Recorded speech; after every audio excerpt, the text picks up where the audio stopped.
y'all, it's Laura Lang, the Math Chick, and I'm convinced that you can do the math you need to make your life easier and better. So I'm here to talk to you about one item of my 10-point math manifesto. So this one's all about the learning process, but let's talk about language first. Most language experts will tell you that the best and easiest way to learn a new language is to be immersed in a place where that language is spoken. Want to learn Spanish? Visit Brazil. Interested in picking up some Japanese? Head over to Japan for a while. When you have little choice but to use the language, it starts to come naturally. Underpinning this idea is that the process of learning includes discovery.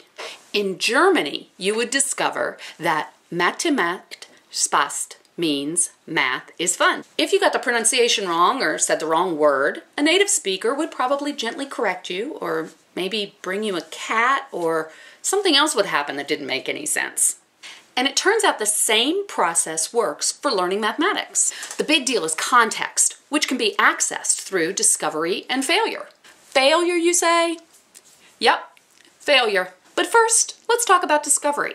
Think about your own experiences. When you ignore your car's brake light and then slam into the garage wall after your brakes fail, you've discovered that your brake light means something important. That little light has context that you clearly did not understand before. When your light goes on, your brakes could fail. And while it's a little more challenging to figure out how this works in the math classroom, the process is pretty darn similar. For example, when a student uses little square tiles to create rectangles, they can discover the formula for the area of a rectangle.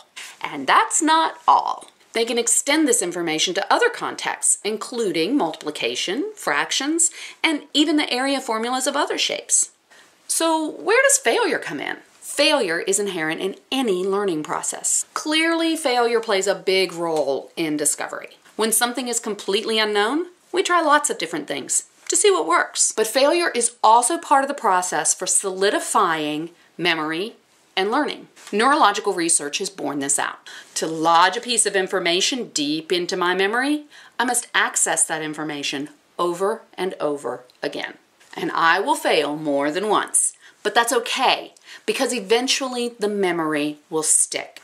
So this is why kids can learn their multiplication facts using flashcards.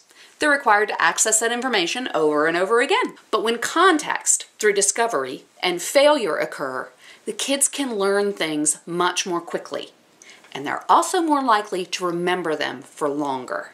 And the same goes for adults. And all of this requires something called grit or perseverance. We want to persevere through the discovery process and through failure. We need to encourage our kids to persevere, and we need to persevere on our own, even when the going gets tough and even when the answers aren't right. So remember, when your kid comes home with what looks like a convoluted process for solving a really simple math problem, there might be a couple of things going on. One, your kid might be gaining context.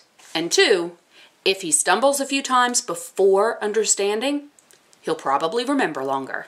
Share your ideas with me at www.mathforgrownups.com or tweet about this video using the hashtag #FailureIsOkay or the hashtag #DiscoverMath. And until next time, remember, math doesn't have to be your BFF, but you can learn to get along in public.